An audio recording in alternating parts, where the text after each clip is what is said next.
Hi, welcome to today's video. This is going to be a behind the scenes from my latest film, a film called Darkness Fades. We're going to be splitting this video into 4 little chapters so that I'm better organized because I don't have scripts for these videos and I can just talk. The chapters will be split into concept stage, the character design, set design of course, and then for the final chapter we're going to be talking about the editing process for the video.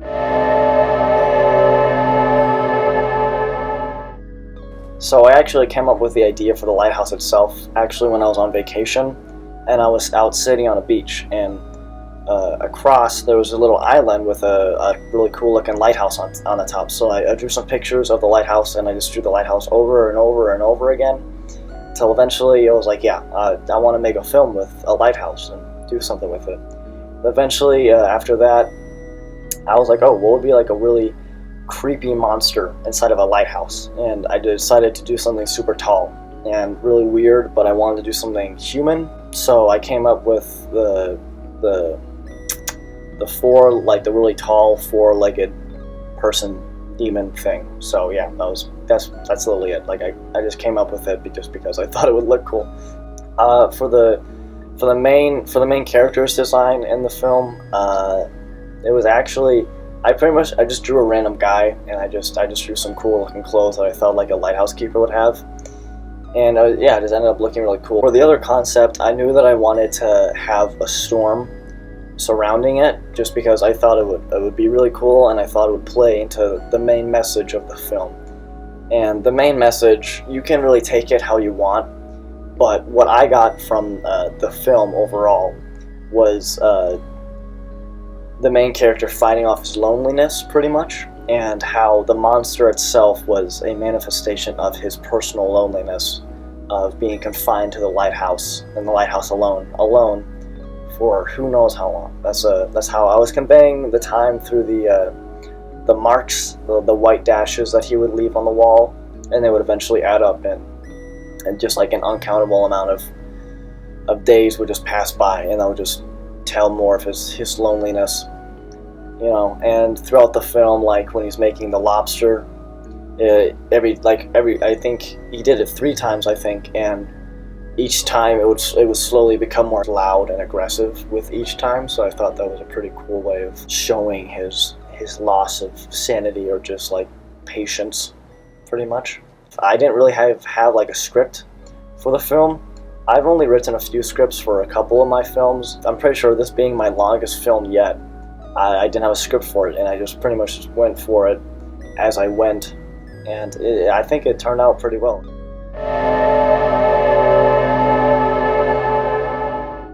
Well, I already talked about why I came up with the monster design, but to make the monster, I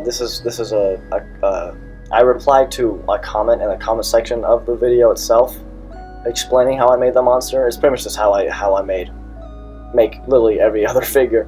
But I took I took an armature wire, pretty much, that I got off Amazon, and I just built the shape. So I just built like a body with like a wire, and then with pliers just wrapped 2 super long wires on each side, and then I would straighten those out, and then those would be the legs, and then I'd curl those up and put an extra wire to be the neck, and that's pretty much it for the armature. And then I'd hot glue all that stuff together just to make sure it's like super tight. I'd wrap foam around it as really tight.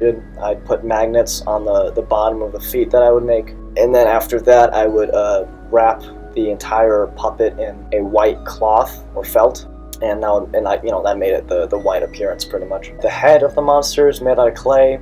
Like mouth and eyes are obviously just paint. The feet, I just put wires for the fingers of the feet. I don't really feet, hands, I don't really know. I just put wire, and I sandwiched that between 2 pieces of cardboard on top of the magnets, and then I just wrapped that around some tan cloth.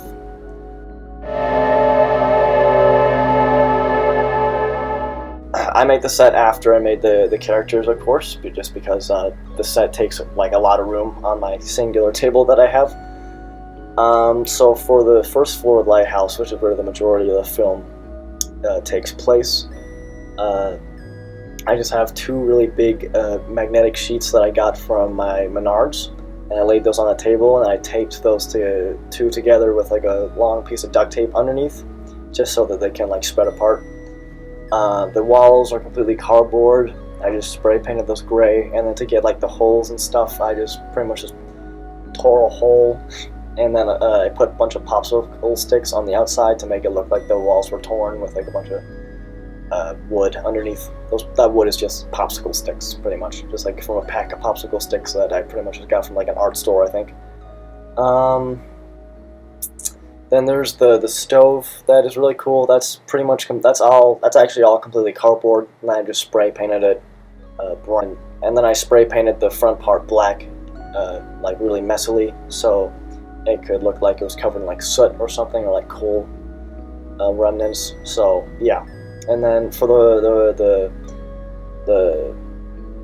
fireplace to work, I don't know. I keep switching between what it's called, but for it to work, I put a big LED light behind it, with a red filter on top, and then I would just let that lay there while I would record, and then it would look really cool. Then I made the table that he would smash the lobster on. That sounded weird. That's also cardboard. Everything is pretty much cardboard. And then there's a staircase. That's all cardboard. The pole for the staircase is pretty much some paper. It's a paper towel thing.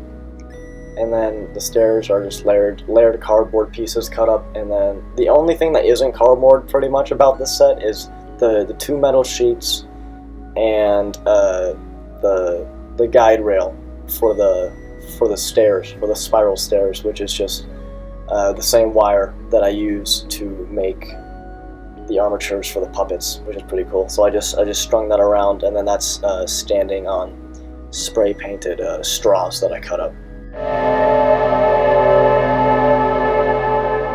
This is my most edited video I've probably ever made, and might ever make, but I don't really know. I really like how the editing turned out. I could have done better had I been more patient, but I think it turned out really good for what I worked with, pretty much. Because all I have to work with is iMovie to edit the entire thing, so I had to work with a bunch of loopholes to kind of get around iMovie's stuff, and then it turned out pretty cool. I think iMovie is actually very useful for green screen. It has a lot of cool stuff you can use. You can match the colors and stuff. I'll get to that in a bit when I talk about the outside, but yeah, it was really cool. The light, like when you get the outside shots of the lighthouse, I took a picture of a little statue that was at one of my family members' house when I was out on vacation. So I took a picture of a little statue lighthouse, and then I just cut that out, and I just pasted it onto like a background of an ocean, pretty much, and I would just move the pictures a little bit to make it look like it's more perspective than it is. The really hard part about it was when I was shooting the outside of the top of the lighthouse with the thunderstorm, or like when it's nighttime when he's standing outside on top, or he's like fighting the monster on top, which was probably like the funner scenes to make, just because it was just like knowing when I'm done with it I could like do whatever I want with it. But how I did it was I have a really big set of green screens just pretty much just lined up against a singular wall. And then I put the set in front of that, and then on my my app that I use to make my stop motions on my phone, the app is called Stop Motion Pro Studios, I think, or something like that. Stop Motion Studios Pro. That had an automatic green, like it would automatically sense the green screen. So any frame, any picture I would take, it would automatically sense the green screen, and I could put any picture I want on the green screen. So I just took a solid bright green and put it on the stop motion green screen, if that makes sense, so that the background is just completely solid green without any wrinkles when I record it. And then when that's all done, then I put that into iMovie, and then iMovie doesn't have any problems when I use its green screen, so then there's no wrinkles or anything like that, because it's just like solid green.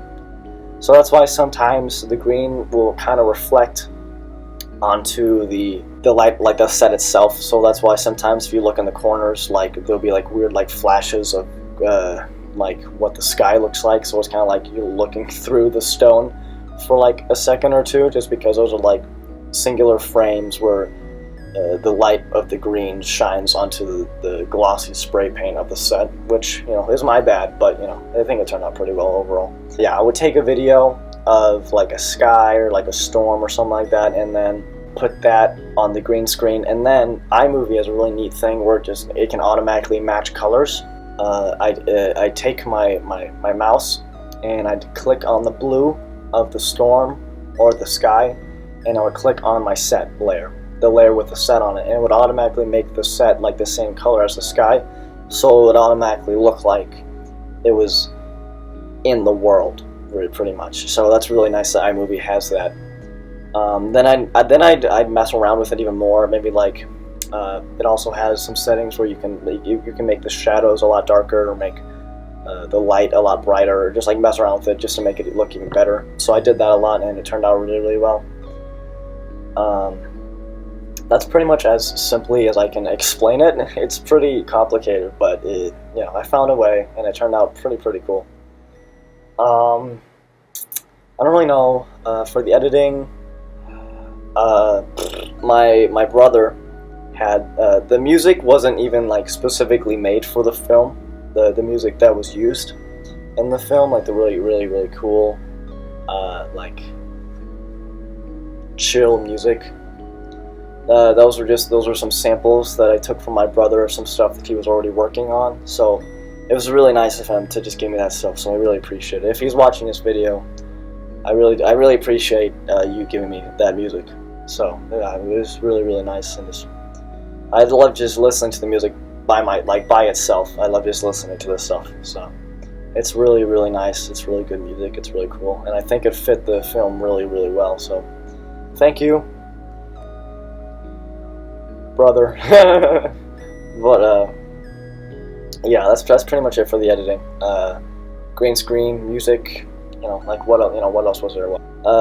The one that there's one edit that I made that I didn't really like, which was a scene where the main character is pretty much thrown across the bottom layer of the lighthouse by the monster, and it's like this shot where it's the monster holding on to him, and he's in the background's like going by really fast. I thought it was really cool, and I still enjoy watching this shot because it's funny. It's just really goofy looking.